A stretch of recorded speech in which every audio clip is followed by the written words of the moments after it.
Our amazing speaker, Steve Mathews first, and then Rob Eckman. I'm aware that I'm speaking to the choir mostly here because everyone knows, but for those of you who are here the first time, I'm happy to share this information because this really does work. It's amazing, and with gratitude, the principles of the science of mind with daily practice can help you do just about anything. So since we spoke in January,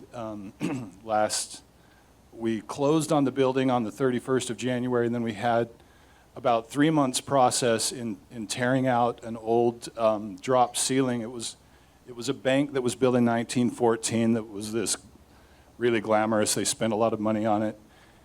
And then 75 years of this drop ceiling that was in there that needed to be removed, and then the ceiling had to be restored. There were 52 holes that had to be patched and plastered up with around all this dental molding and plaster work. And it was a huge project, and every time we tell people about it, they've been amazed how the comments happen frequently, how quickly we got it done. And so that's impressed me to also be grateful for what and why I'm going to talk about this today as well. Throughout that process, and then once the building was ready, then there was still the process of we had 12,000 books and 400 boxes that we needed to unpack and then categorize, and Rob will tell you a little bit more about that part of the process as well. But it was amazing to see every day the different experiences that unfolded, and how well it came together. And the reason that it came together was morning prayer, affirmative prayer, meditation, focusing, grounding, and right now I'm praying that I control the waterworks because it means so much. Every morning we read the daily message from the Science of Mind magazine, and then we'd had plenty of classes and experiences in doing affirmative prayer that we were able to focus, and it was amazing every day almost. There were a lot of times it was like that message was exactly what we needed to hear, because there was a lot of stress going on. You know, it wasn't just like we had a money tree that everything was easy to put it together. We sold our house here. We put an offer on the building contingent on the sale of our house, and the house sold in 4 days in December, which was an amazing thing. How the synchronicity, everything just came together, and we really believe that it was meant to be. Of course, we have grandkids there. They all had birthdays in the last 3 months, so a 3-year-old, a 4-year-old, and an 11-year-old. And that's such an amazing, another example of the fountain of youth, to be able to participate in these kids' lives, to just renew your own and forget about whatever issues that you may be stressing about with work or with money or whatever. So that was amazing. I worked as a hairstylist full-time before we moved, and I had a job lined up there that I was able to get to move into a new salon. So I had that helped bring in some money while we were getting started. But one thing I wanted to share, different clients here, there were a couple ladies that looked at me and they're like, "Why are you moving?" And when I showed them the pictures of the grandkids, they were like, "Go as fast as you can." And it really is amazing because people know and people have had similar experiences, and it has been such a wonderful thing that's been the icing on the cake to this building that we were able to purchase in the middle of a community that, again, a Victorian bank built in 1914, back when they had tons of money and they needed to flaunt it, in a sense. Bank architecture from the Victorian 1900s is really impressive. And so we were able to find this space and renovate it and make it look like it did when it was built. And we got to have lunch with the mayor of the community with the Chamber of Commerce, all women who are running the town. It's amazing to see. The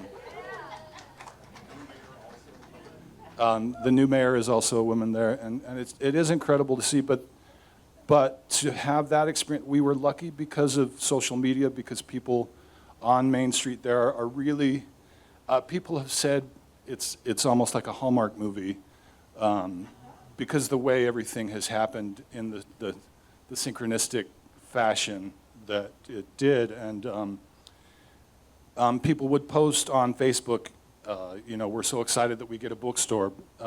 Now we are half an hour away from St. Louis, where there are, big city with lots of history, amazing stuff. But on the east side of the river, there is a lot of history especially with East St. Louis, with racial prejudice and some really horrific things that have happened there. And so the community had this underlying. Anyway, they really welcomed us in, and almost like they celebrated us like celebrities, of a sense, being rolled out the red carpet in many cases, and enabling us to be able to make it happen. Several times, we've been open now for 8.5 months. It didn't open quite as fast as I had hoped it. I had hoped it would be like 3 months and then we'd open the doors, but it took about 9 months to have the baby, It was, it went full term. And it's such amazing, and now it's on the 24th of this month, it'll be 9 months old, so, but people have come into this amazing, beautiful space. We had, I'm going to back up a little bit. We had gone on a trip to Victoria, British Columbia in September of 23, and there's a bookstore there called Monroe's that's been a bookstore for 60 years, but in an old bank building, and we looked at each other and we thought, gee, wouldn't it be neat to have something like that? Well, 6 weeks later, we manifested that, and we found this building in Belleville, and so it was an amazing thing to see, again, with the principals, and I haven't even started my talk yet.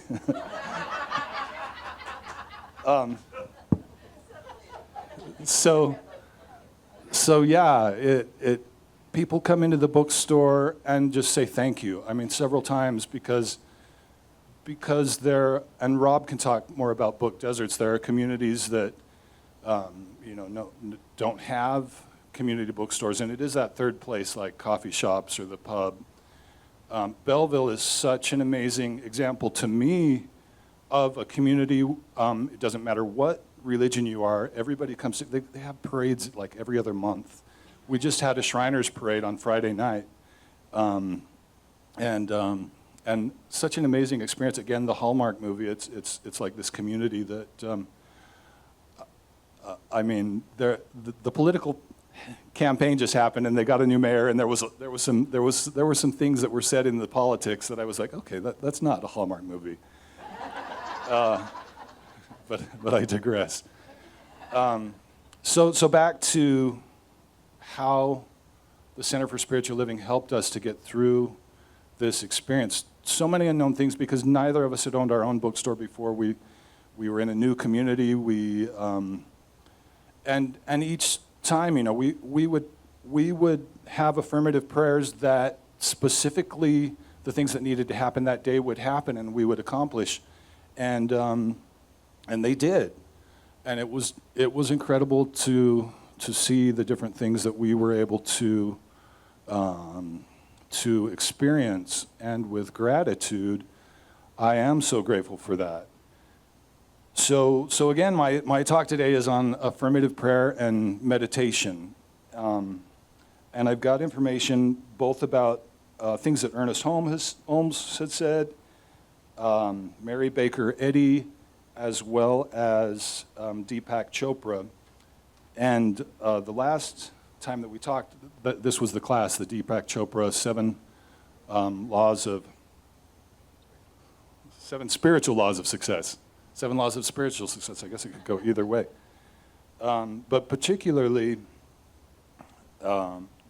the one that struck me the most was the law of detachment, where, sometimes it's easy to be, okay, I'm going to be happy when this happens. And when I graduate, when I get my college degree, when I finish high school, when I have this significant other, then I'll be happy when I get married. And it's really in being in the moment and being happy in every moment, every time of the day. So Ernest Holmes emphasized the transformative power of thought. He said it's a journey inward, a practice that cultivates inner stillness and awareness, preparing us to receive guidance and wisdom. He also said, when prayer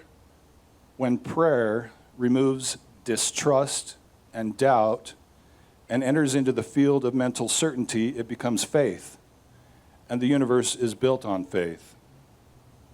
In his book, Living the Science of Mind, there's a prayer that he gives, and just a little part of it, it says, I am daily guided so that I shall know what to do under every circumstance, in every situation.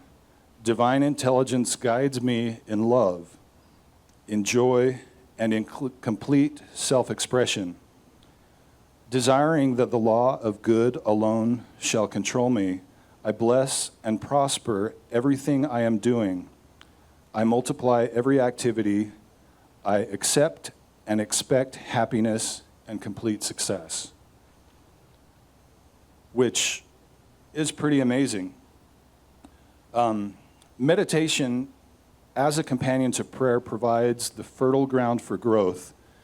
To access our inner wisdom cultivates a sense of space and deepens our connection with the divine.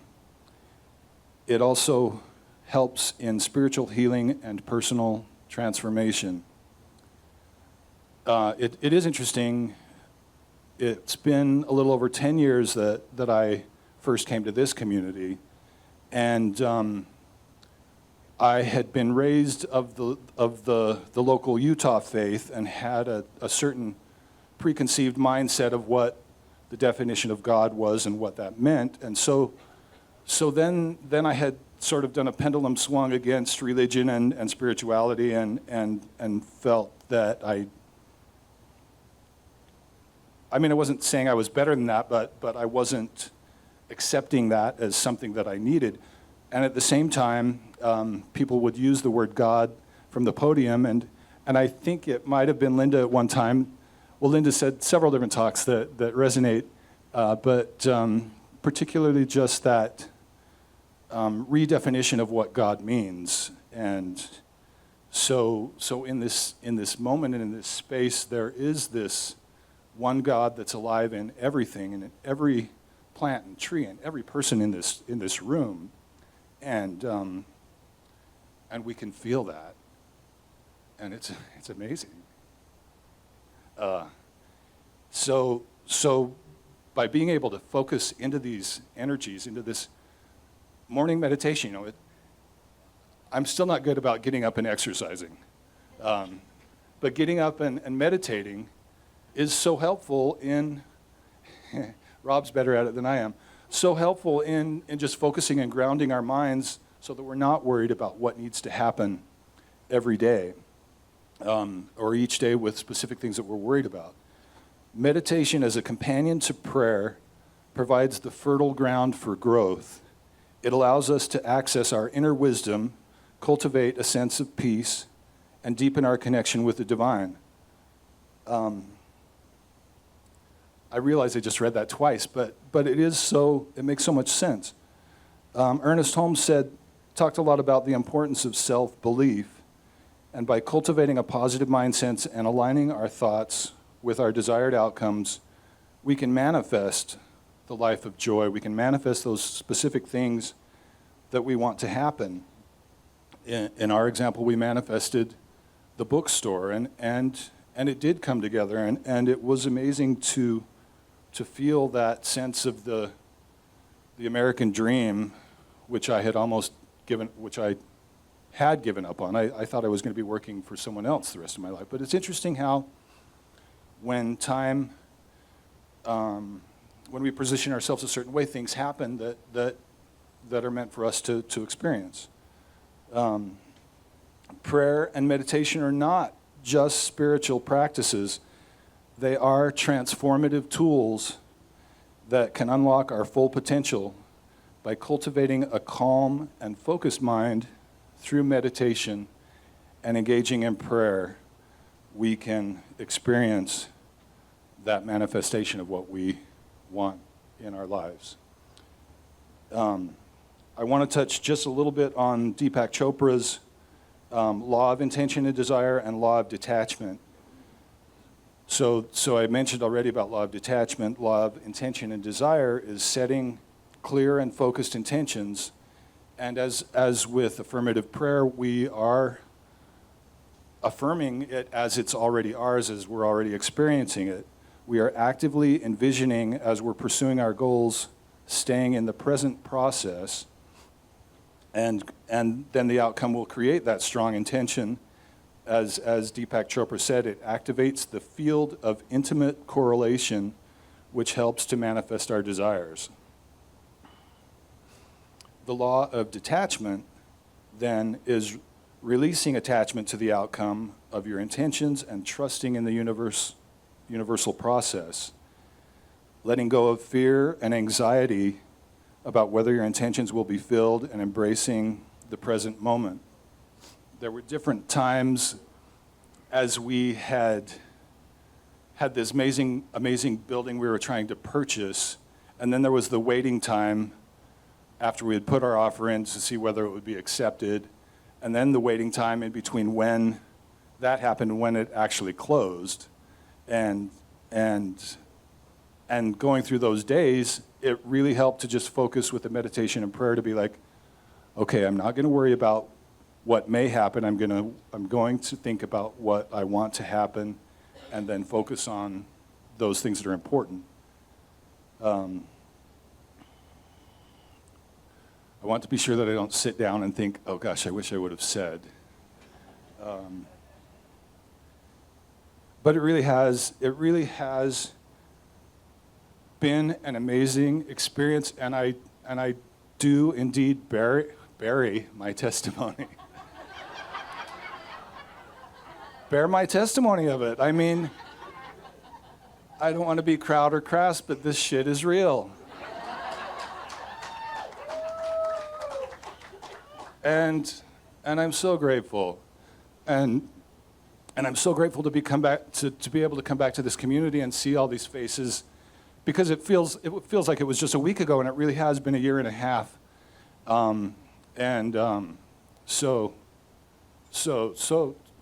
So grateful to Spirit for this. So grateful for this experience. Deepak went on to say, the combined power of intention and detachment is the most powerful way to manifest desires, as it allows us to actively pursue our goals while trusting in the universe's wisdom. There was one other quick little story. A lady came into the bookstore on Friday, and grandmother, and she told me about her granddaughter that was a college student in Texas, and she had grown up thinking she was a soccer player, and she had grown up wanting to play soccer at Auburn, and that was her dream.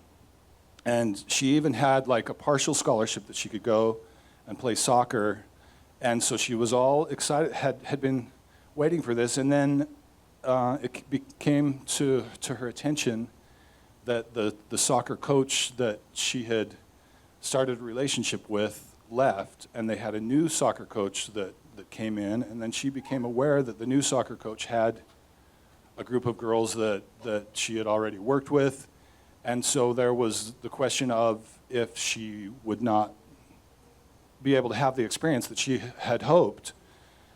And so shortly thereafter, someone mentioned to her about another university in Kansas, and she applied for that, and she got a full ride scholarship, went and played soccer there, and next week is every 4 years they go on a trip to Italy where the girls get to go play soccer in Italy. And so it was just the universe working in a funny way where now she's getting ready to go play soccer next week in Italy, where she wouldn't have had that, even though growing up she thought that things would be a certain way. So I'm going to leave that as a segue for Rob to continue the story. But thank you. Such a wonderful experience to be here, and here's Rob with the rest of the story. Thank you, Steve. See, we leave for a year and a half, and I bring him back cussing from the pulpit.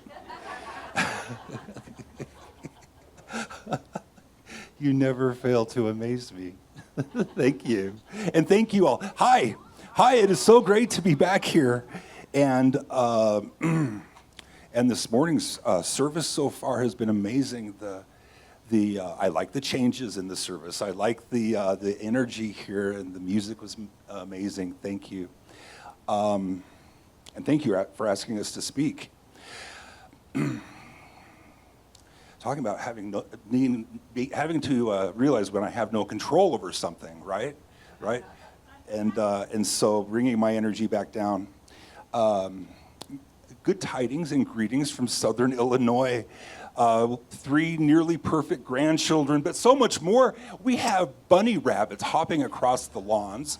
We have lightning bugs right now over the meadows. And parades are a way of life. This town has at least half a dozen a year. We didn't come here until yesterday morning because I wasn't going to miss the Shriners Parade on Friday night. Have you ever seen a Shriners Parade? I mean, I was raised here. I had not seen a Shriners Parade. First of all, they're at night. Great idea. They come out in their red fezzes with those tassels, and they get into these parade units of little miniature semi-trucks or segways or go-karts, and they're doing these things up and down the street, and everyone is having a great time. I will not miss a parade on Main Street. But there's more. Fraternal organizations like the Elks or the Moose or these others that we know of, the Masons, which of course the Shriners are, but we discovered the Optimists. Have you all heard of the Optimist Society? This is a good old-fashioned organization, also fundraising for youth. They earn money for medical tests and for glasses for youth. They sponsor a parade. They sponsor the Santa Claus Parade every November. And Steve and I are, as you can probably guess, the newest Optimist International members of our chapter, and the youngest, for sure, which they keep reminding us of. They can't understand why we can't make it to lunch, and well, we're working. But it's fantastic. I think there should be an optimist organization here. Their credo is optimism, just like ours is here. It's incredible. So it's been a year and a half since we were here. We went off into the great unknown. This group, you all sent us away with boxes and boxes and boxes of beautiful books. And when we got to Illinois and started unboxing them and started seeing some of these treasures, I wondered when I would ever be able to thank you. Today, I brought back the one book that comes to mind the most. I don't know who gave this to us. I have a hunch. I'm shaking.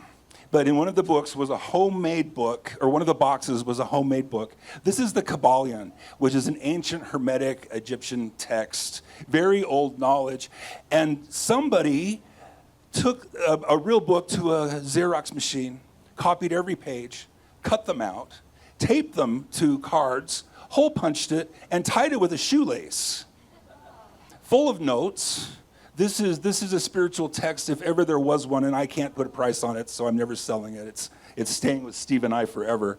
So at any rate, thank you for the incredible donation. And this all led me to wonder when we were invited back here, what am I going to say to you? You are our spiritual family. You send us away with so much love. and goodness and all of these wonderful books. How do we say anything to you? So we decided to bring it back to basics and remind ourselves and everyone that it was a class called The 7 Spiritual Laws of Success, taught by Selena and Lana, that made everything happen, made me leave the King's English, made us quickly move to Belleville, and made everything happen. Ernest Holmes says of potential, human potential, the law through which man operates is infinite, but man appears to be finite. That is, he is not yet evolved to a complete understanding of himself. He is unfolding from an unlimitless potential, but can bring into his experience only that which he can conceive. So there are no limits to the law, but there appears to be a limit to man's ability to understand it. And as that understanding increases and unfolds, his possibilities of attainment will also increase and unfold. So as a lifetime practitioner of science of mind, I think that is how so much of this came to be for us, and to be in the energy of so many like minds like we have here.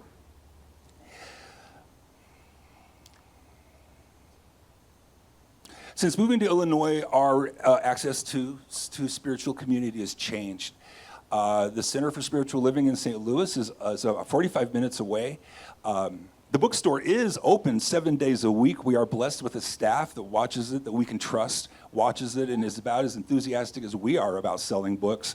So we take Sundays off, but we don't always make it to church. So we spend and have spent a lot of time at home cultivating this practice. Steve said a minute ago that I might be better at it, but that's really not the point, is it? The point is intention. And we definitely have come from a point of clear, perfect intention. Perfect. Yes, perfect. Perfect, right? We knew what we wanted our objectives to be. We didn't want it. We knew that we couldn't get caught up in the minutia of the way because we hadn't opened a bookstore. We had never had a commercial loan. One of the funniest stories of this whole thing is the day that we met the people who owned our building, the bookstore, by phone. I introduced myself, and in the conversation it came out, no, I don't have a job. No, I don't have any money. No, I don't live here. But now we do, and everything came to be because we had aligned ourselves in just such a way. So every morning we meditate, we pray. I've always been very much into ritual. As an Enneagram 4, I can't help it. So I really insist on certain things to be in place, my candle, my light, my music. And so I've gotten into Jonathan Goldman, who is online, and he does some great music called Reiki Chants, and then one called The Ultimate Om, which is literally an hour and a half of one tone of Om that is absolutely among one of my favorites. So there were many times in the early development of this bookstore that were so intense for me. Steve did have a job, and part of the reason he got that job at that salon early on was to ease my mind that we would have some sort of income when we first got to Illinois, and it worked. But I was there in the building, that was our building, with so many, oh my God, you guys, those books that we took with us, 400 boxes here. And there was an avalanche of boxes, and that was fun too. But boxes of books and so much to do. And I was alone, so I would get up. I would have to get up and get out of my own space and get out of my head and take a walk around downtown Belleville. And I would walk, and I would walk, and I would pray. Well, that was actually something I learned years ago working at Deer Valley, when I would pray to and from work on I-80. All the way up the mountain, all the way down, I would just be in constant affirmative prayer. Well, what I realized is sometimes I was in perpetual prayer. I would spend a whole stressful day being in prayer, and really what I was praying for were not answers as much as peace of mind. Allow me the peace of mind to get through this so that I don't flare up, being the calm, cool, and collected guy that I normally am. So I walked and prayed, and I spent a lot of time working on it. One day early on, we made boxes and boxes. We had made boxes and boxes of homemade cookies, and we were taking them to other bookstores and other comic book stores to introduce ourselves. It was a great experience to have the cookies made. I was really behind it. I had a great experience getting them, but all of a sudden, going to go out and meet my new neighbors, my new peers, coming into this world brand new where no one knew of me. People knew Belleville, but there's a new what coming to Belleville? A bookstore. So that day was really terrifying to go out and meet these people, but I spent the day listening to the Ultimate Ohm driving around, delivering cookies, and it turned out to be one of the most rich experiences I've ever had, and naturally, because I was in a headspace of accepting good, I had encounters with booksellers and comic book store owners that absolutely paved the way for some connections and some relationships that we have now.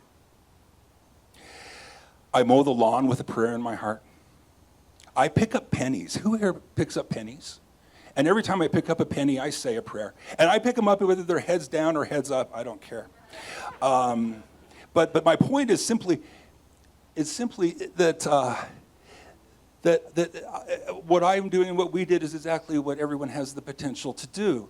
And what the law of pure potentiality is slowing down enough, taking a minute to create space in your train of thoughts so that new ideas can come in. Last night, Steve and I were at dinner with some friends, and there were four of us, and one looked at the other three and said, I want my life's purpose. You found yours, and you just found yours, and you just found yours too. What's my life's purpose? Well, first I said, it's perspective, right? Everybody has a perspective, and perspective is so real. And you must never underestimate the impact that you have in the world. But I think that the purpose in life really boils down to dharma, finding something in the world that is yours to do. Part of the experience of the book club or the class that we took was when we got to the seventh law of spiritual success, which is dharma. And that's when I realized all of this was absolutely meant to be. I meant to be in service. Service to others is what I've concluded the meaning of life is. And I have embodied that in the bookstore to say that I serve people. Oh my gosh, and the people have come in waves to us. When we left, we had all of these books, and I said to myself, oh, Steve and I will clean all these 14,000 books, 12,000 books. I say 14 because by the time we actually opened, we had inherited another 2,000. Steve and I will clean all of these books, and we'll remodel this building, and we'll open it. Maybe we'll have an employee, but maybe not. I've seen plenty of slow bookstores, right? Who knows if we'll be a success? Who knows what will happen? But instead of getting stuck in all of that, we spent time in prayer and knowing that that silence and creating space in our thoughts was being ostentatious and being bodacious and being brave. Psalms. Psalms 46:10 says, "Be still and know that I am God." When we realize our true self is one of pure potential, we align with that power that manifests everything in the universe. Pure consciousness is our spiritual essence. Our essence and that essential nature is one of pure potentiality. There is no separation between us and it. Focusing on objects is one of the stumbling blocks. So prayer and meditation has got to include an element of non-judgment. And that is also one of the steps of spiritual success. I judge everything. I know I'm alone here, so please don't judge me. But I have a really hard time, and in prayer and in pondering, and I'm sure everyone here has the same experience, my mind wanders. And when my mind wanders, the one thing that disengages that wandering is going to be non-judgment. If I just don't judge the thought, it will go away. It can be as simple as that. So there we were, 12,000 books, thinking that we were going to be open any day now. In February, it was announced that we were in town. A Facebook page said that he looked right at us one night and said, "I'm going to spill the beans. I'm going to tell the whole world you're here." And he did. And immediately, people started asking us how they could help open a bookstore in their town. What can I do? So we didn't know what they could do. We didn't know what they could do for us, but we started collecting their names. Steve renovated the room, 26-foot ceilings, beautiful molding.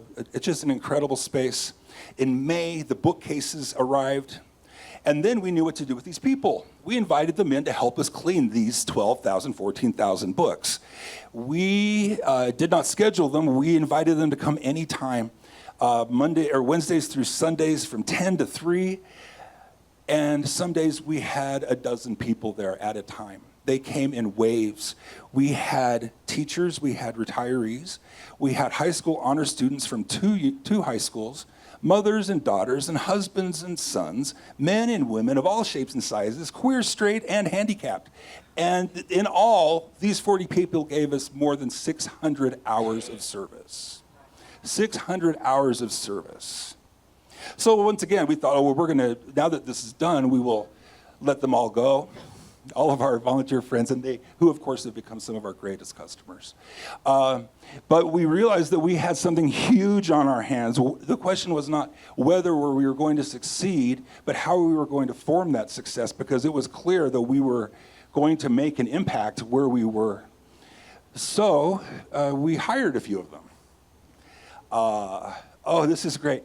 Our assistant manager, the one person who is on salary and is our one full-time employee, our number one employee that we hired, who, ironically, his name is Adam. And Adam is at the store watching Belleville Books today. We hired Adam, and we wound up hiring 4 other volunteers as our part-time booksellers. We pay a minimum living wage. You can make more working at Dairy Queen around the corner than you can at our bookstore. But the people that work at our bookstore are so passionate about books. We have a teacher, we have a poet, we have a couple of moms, and they are all so committed to books, which is really an incredible thing. So much for running the place on our own. Then Steve we found out we were going to be so busy that Steve took a leave from working at the salon and came to work at the store, and he has been my partner in business and in managing the store full-time since we opened.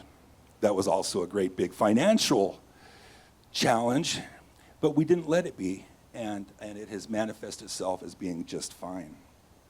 So through all of these experiences, we have gathered people to us that have started book clubs. We have 9 book clubs now, 9. And half of those came to us because we were coming to them. We have a beautiful boardroom with stained glass windows on the 2nd floor of the store, and we let book clubs come and use this place at no charge. And so they come and they stay. We have a silent book club on Sunday mornings, and that's probably one of our most successful ones, along with our sweet and spicy romance club, which everyone is certainly into.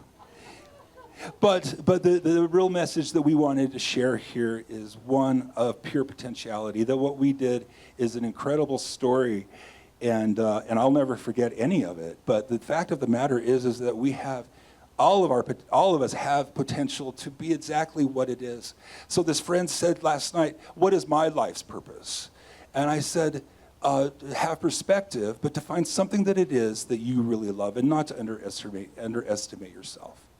I never want to sound like what happened to us is something so unique or special that it couldn't happen to anyone else. Steve and I have had the conversation, gosh, I could have opened this bookstore with any of you. We use this group as an example. I could have opened it with Linda, and we could have opened a bookstore, but it wouldn't have been the same. My point is that we all have this potential, and we wanted to come back and just remind everyone of that life is grand, and that it is all ours for the taking. It's our birthright, and we can do it through prayer and affirmative thought. So thank you very much.